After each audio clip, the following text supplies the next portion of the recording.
नमस्कार, स्वागत है आपका। मैं Vivek Bindra, founder and CEO बड़ा बिजनेस.com।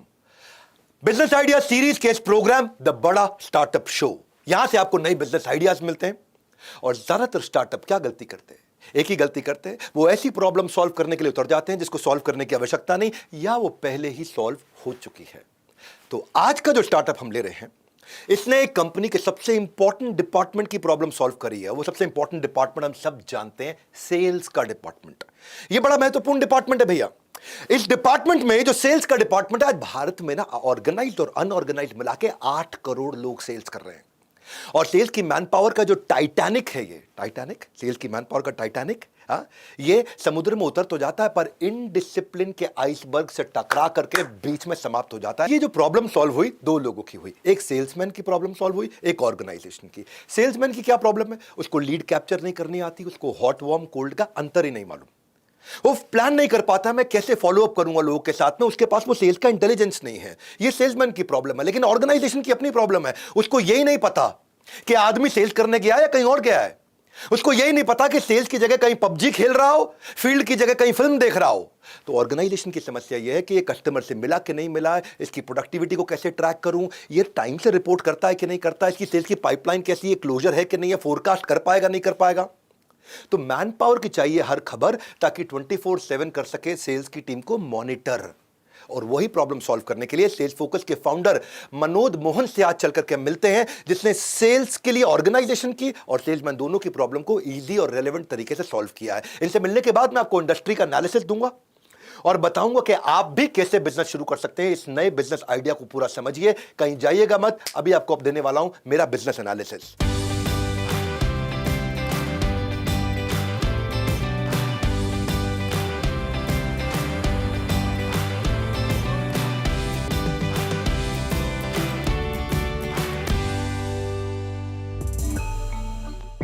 हेलो एवरीवन, मैं हूं गीतांजलि और आप देख रहे हैं बड़ा स्टार्टअप शो। किसी ने खूब कहा है, अगर आप किसी चीज़ को शिद्दत से चाहो तो पूरी कायनात उसे आपसे मिलाने में जुट जाती है। भले ये लाइन आपको अभी फिल्मी लग रही होगी, लेकिन ऐसा ही कुछ कर दिखाया है हमारे आज के स्टार्टअप स्काई इज़ लिमिट ने। स्काई इज़ लिमिट के फाउंडर मनोज मोहन ने अपनी शुरुआत एक छोटे से गांव से की थी। वहीं उन्होंने अपने स्टार्टअप को शुरू किया और आज देखिए उनका स्टार्टअप फोर्ब्स मैगजीन में फीचर हो चुका है। तो आइए स्वागत करते हैं मनोज का। Manoj, welcome to Bada startup show. Thank you Geetanjali ji. ऐसी कौन सी बर्निंग प्रॉब्लम आपने फेस की जिसकी वजह से आपको सेल्स फोकस जो प्लेटफॉर्म है वो बनाना पड़ा? एक सेल्स एग्जीक्यूटिव जो 8 साल एक्सपीरियंस था, उसको मैंने हायर किया। तो उसने पहले 3 महीने में उसने मेरे को बताया कि हाँ भाई मैं इसको मिल रहा हूँ। तो 3 महीने के बाद कोई भी प्रोडक्टिव नहीं आया। ऐसे कितने सारे क्लाइंट्स होंगे मार्केट में जो यही फेस कर रहे हैं, सेल्स के रिलेटेड प्रॉब्लम फेस कर रहे हैं। कोई भी मार्केट में उस टाइम ऐसे छोटे छोटे सॉफ्टवेयर थे, लेकिन इतनी डिटेल में कोई भी एड्रेस नहीं कर रहा था। तो हम लोगों ने सोचा सेल्स फोकस करके एक प्रोडक्ट हम लोगों ने मार्केट में इंट्रोड्यूस किया। और हम लोग का सबसे पहला client state bank of India DFHI, उन्होंने हम लोग के प्रोडक्ट के ऊपर ट्रस्ट किया और वो उन लोगों ने हम लोग का प्रोडक्ट ले लिया। तो मनोज, इस पॉइंट पे मैं आपको बताना चाहूँगी कि हमारे बिजनेस गुरु doctor Vivek Bindra sales focus के बारे में अपना एनालिसिस आपके साथ शेयर करना चाहते हैं। तो आइए देखते हैं डॉक्टर विवेक बिंद्रा का इस स्टार्टअप के बारे में क्या कहना है। गीतांजलि और मनोज जी, आपका धन्यवाद। हमेशा बिजनेस प्रॉब्लम सॉल्व करते वक्त वो जो कस्टमर का वो जो दर्द होता है, उसको आहा कैसे बनाएं, अरे वाह कैसे बनाएं। ये आहा और अरे वाह, यही वो असली फीलिंग है जो आपको बड़ी ग्रोथ देती है। बिजनेस आइडिया सीरीज जो हमने चालू किया, इसका यही मकसद है। और आज आपको भी सिखाते हैं कि अगर आप भी CRM या ERP के नए बिजनेस में जाएंगे तो कैसे बिल्ड किया जाए। ये बहुत बड़ा स्कोप है इस बिजनेस का। आज सेल्सफोर्स लगभग $200 बिलियन की अकेली कंपनी है दुनिया भर में। आज इंडिया के अंदर Zoho, Freshsales, HubSpot, Salesforce, कई ऑर्गेनाइजेशन है। यानी कि स्कोप ऑफ ग्रोथ और मार्केट में होप दोनों बहुत ज्यादा है, बाजार बहुत बड़ा है। और इस इंडस्ट्री में जब आप अपना सॉफ्टवेयर तैयार करेंगे जो किसी कॉर्पोरेट को देंगे, तो देखिए कि कॉर्पोरेट के साथ में जो कोडर है वो उनकी प्रॉब्लम के नजदीक रह करके प्रोडक्ट को बनाए। ऐसा ना हो कि आपने प्रोडक्ट बना दिया और उसके बाद बाजार में बेचने उतर रहे हैं। हर कंपनी की सेल्स की अपनी अपनी तकलीफें, उन तकलीफों को पहचानें और अपने कोडर्स के साथ उसको कस्टमाइज करके प्रोडक्ट बनाएं, ताकि कस्टमर की प्रॉब्लम सॉल्व होगी तो आपका लाइफ टाइम वैल्यू बढ़ जाता है। लाइफ टाइम वैल्यू का अर्थ क्या हुआ? कि कस्टमर लंबे समय तक एक बार आपका सॉफ्टवेयर लगाएगा और चलता रहेगा और हर साल आप कमाते रहेंगे। दूसरी चीज, जब ये प्रोडक्ट आप कस्टमर के साथ मिलकर के कोडिंग करेंगे, उसकी समस्या समझ के कोडिंग करेंगे, तो कस्टमर का ड्रॉप आउट अपने आप घट जाता है। ड्रॉप आउट का अर्थ क्या है? कम से कम कस्टमर आपको छोड़ के जाएंगे, जिसको बोलते हैं कि चर्न रेशियो, आपका कस्टमर का चर्न नहीं होगा। कितने लोग आपके सॉफ्टवेयर को इस्तेमाल करेंगे, वो भी इसी पर डिपेंड करता है कि जब आप सॉफ्टवेयर की कोडिंग करेंगे, कोडर बिठाएंगे, जब आप कोडर बिठा के कोडिंग करेंगे और बढ़िया सॉफ्टवेयर बनाएंगे, तो आप ये देखें कि वो सेल्स वाले की दिनचर्या क्या है, उसकी दिनचर्या से उठा उठा के समस्याओं को सॉल्व किया जाए। यही सेल्स फोकस ने किया है। इससे क्या होगा? नंबर ऑफ कंपनी जल्दी ऑन बोर्ड होंगी। वो कंपनी पहले अगर 10 एम्प्लॉय के साथ शुरू करती है, तो धीरे धीरे अपने 100, 1000, 2000, 5000 सारे एम्प्लॉयज पे लेके जाएंगी। इसका मतलब इंक्रीज इन लाइसेंस पर कंपनी। कंपनी के अंदर आपके प्रोडक्ट का लाइसेंस ज़्यादा इस्तेमाल होगा, नया कस्टमर ज़्यादा एक्वायर होगा। और फाइनली, अगर इस प्रोडक्ट को बेचना है बाजार में, तो बेचते वक्त कंपनी को क्या क्वांटिफाइड वैल्यू क्रिएट करके दे रहे हो आप, उस पर फोकस करें। क्या आप कंपनी के लिए, जिसको आप अपना सॉफ्टवेयर दोगे ना, उसको देखो कि उस कंपनी में क्या आपने उसका रेवेन्यू कैसे बढ़ाओगे, उसका खर्चा कैसे घटाओगे, उसकी प्रोडक्टिविटी कैसे बढ़ाओगे, सेल्स का कन्वर्जन कैसे बढ़ाओगे। उनकी प्रोडक्टिविटी पे अंदर जा करके ढूंढिए, क्वांटिफाई करिए कि सामने वाले को कितने रुपए का आपने फायदा दिया। दो बातें हैं, हाँ? या तो कस्टमर की कमाई को बढ़ा दो या कस्टमर के खर्चे को घटा दो, इसके अलावा कुछ नहीं है। तो देखिए प्रोडक्ट बनाते वक्त कि क्या आपने कस्टमर की कमाई कहां बढ़ाई, उसके खर्चे को कहां घटाया। जब ये दो चीजें होंगी तो ठीक हो जाएगा। अब मैं चलता हूं वापस मनोज जी के पास और हमारी एंकर गीतांजलि के पास, जानते हैं इस बिजनेस मॉडल को उन्होंने कैसे इफेक्टिव बनाया, और फाइनली मैं बताऊंगा इस बिजनेस को स्केल कैसे किया जाता है। Thank you so much doctor Bindra आपके इस इन डेप्थ एनालिसिस के लिए। हम आपके पास लौट कर वापस आएंगे, आप हमारे साथ बने रहिए। लेकिन फिलहाल मनोज के साथ जो हमारी ये बातचीत है उसे आगे बढ़ाते हैं। तो मनोज, डॉक्टर विवेक बिंद्रा का हमेशा से कहना है कि आपका फर्स्ट प्रोडक्ट आपका फाइनल प्रोडक्ट नहीं होता है। तो यकीनन आपका भी फर्स्ट प्रोडक्ट आपका फाइनल प्रोडक्ट नहीं होगा, क्योंकि उसमें काफ़ी चेंजेस करने पड़ते हैं, काफ़ी इनोवेशंस करने पड़ते हैं। तो आपकी ये जो प्रोडक्ट डेवलपमेंट की जर्नी है वो हमसे शेयर करिए। हम लोग वो प्रोडक्ट को कस्टमाइज़ किए और मार्केट में बैंकिंग वर्टिकल के लिए लॉन्च किए। उसके बाद हम लोगों ने रियल एस्टेट के साथ काम किया, रियल एस्टेट क्लाइंट के साथ, मैन्युफैक्चरिंग सेक्टर के साथ काम किया, FMCG वर्टिकल के लिए काम किया, फार्मेसी वर्टिकल के लिए काम किया।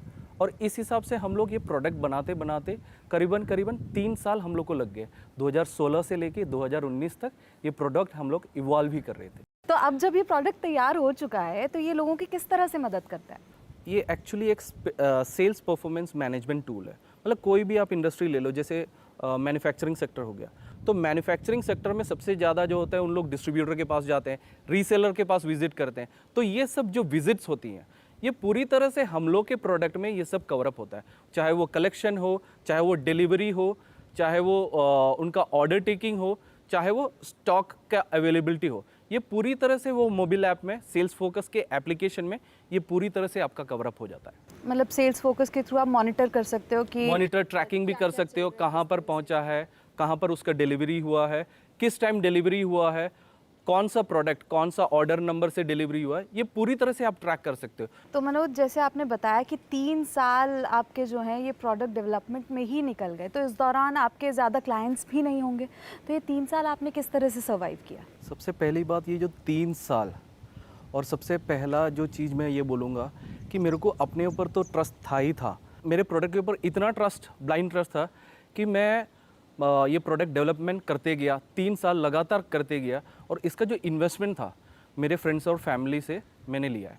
लेकिन एक ऐसा मोड आया 2019 में कि मेरे पास डेवलपमेंट के लिए नहीं, सैलरी देने के लिए पैसा नहीं था। मेरे को US से 2 कॉल्स आए थे जो मेरा प्रोडक्ट ऑलरेडी देखे हुए थे, और मेरे को कॉल किए थे कि आप एक काम करो, आप US आ जाओ, मैं आपको $200,000 दूंगा। तो मैं वन साइड टिकट लिया, सीधा मैं न्यूयॉर्क उतरा। वो बंदे को पहले दिन कॉल किया, उठाया नहीं, मैं सोचा शायद कहीं पर बिजी होंगे। लगातार 8 दिन वो बंदा कॉल नहीं उठाया, और मैंने फुल रिस्क लेके यहाँ से वन साइड का टिकट लेके गया था। अब क्या, अब तो वापस नहीं आ सकता। तो उसी टाइम में सेकंड बंदे को मैंने ट्राई किया, जो ऑलरेडी बोल चुका था कि आप US आओ, एक बार मेरे को डिटेल में मिलो, मैं आपका फंडिंग कुछ कर सकता हूँ। सो मैं गया था $200,000 के लिए, और मेरे को $2 मिलियन मिला। और उसी की वजह से मेरे को फोर्ब्स मैगजीन में मेरे कंपनी को, मेरे इन्वेस्टर को भी फीचर किया गया। मतलब आपका रिस्क जो है वो रंग लाया। यस। आपने खुद एक छोटे से गांव से शुरुआत की थी, तो आप ही की तरह अगर और कोई छोटे एंटरप्रेन्योर्स हैं, बडिंग एंटरप्रेन्योर्स हैं, अपना खुद का बिजनेस शुरू करना चाहते हैं, आपकी तरह बड़ा बनना चाहते हैं, तो वो किस तरह से ये बिज़नेस की शुरुआत कर सकते हैं और उन्हें किन किन बातों का ध्यान रखना चाहिए? आपके कोई भी चीज़ करो, सबसे पहले आपके ऊपर ट्रस्ट होना चाहिए, दूसरा वो मैडनेस और पैशन होना चाहिए, और तीसरा इंडस्ट्री को आप ज़्यादा एक्सप्लोर करो, जिस इंडस्ट्री में हो वो ज़्यादा एक्सप्लोर करने का कोशिश करो, और चौथा ये बोलूँगा, patience is the key to success. वो जब तक नहीं होगा, चाहे आप कुछ भी बना लो, आप मतलब सक्सेस नहीं बना पाओगे। बहुत सही बात कही मनोज आपने, and thank you so much हमसे अपनी ये इंस्पायरिंग स्टोरी, अपनी जर्नी शेयर करने के लिए और हमारे व्यूअर्स को इंस्पायर करने के लिए। Thank you Geetanjali, thank you doctor Vivek Bindra ji. तो ये थी स्काई इज लिमिट के फाउंडर मनोज मोहन की इंस्पायरिंग स्टोरी। अब वक्त हो गया डॉक्टर विवेक बिंद्रा के पास वापस चलने का। गीतांजलि आपको धन्यवाद, और मनोज जी आपको बहुत बधाई। 3 साल बेमिसाल अच्छी ग्रोथ आपने दिखाई। आम जनता को मैं समझा देता हूं कि ऐसे बिजनेस को अब स्केल कैसे किया जाए। प्रोडक्ट मार्केट फिट आपने बना लिया और उसका बाजार से आपने वैलिडेशन ले लिया, एक्सेप्टेंस आ गया, 3 4 5 कस्टमर ने इस्तेमाल करना शुरू किया। याद रखिएगा भैया, पहला प्रोडक्ट फाइनल प्रोडक्ट नहीं होता, प्रोडक्ट को इंप्रूव करते जाइए। और अब जैसे कि इन्होंने भी 170 क्लाइंट्स ऑनबोर्ड कर लिया, जिनके 10,000 यूजर हो गए हैं, और इनको कस्टमर छोड़ के नहीं जाता है। 5% से कम इनका चर्न रेट हो गया है। इसी कारण से स्टार्टअप भी प्रॉफिटेबल रहा। अगर आपको ऐसा स्केल करना है तो क्या करना चाहिए? ऐसा मत बनाइए प्रोडक्ट जो सबके लिए एक जैसा हो।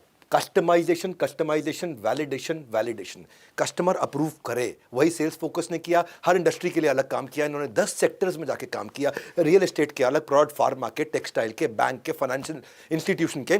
तभी देखते हैं कि आज इनका Godrej, DCB bank, Manikchand, state bank of India, ये सब क्लाइंट्स बने। अब जब आप स्केल करने जाएंगे तो अपनी B2B सेल्स की टीम बनाइए, जो कि किससे जाकर के मिले? एक कंपनी में 2 लोगों से मिलना चाहिए, या चीफ एग्जीक्यूटिव ऑफिसर या चीफ सेल्स ऑफिसर। उनके पास जाएं और उनसे पूछें कि उनकी सेल्स क्यों नहीं बढ़ रही।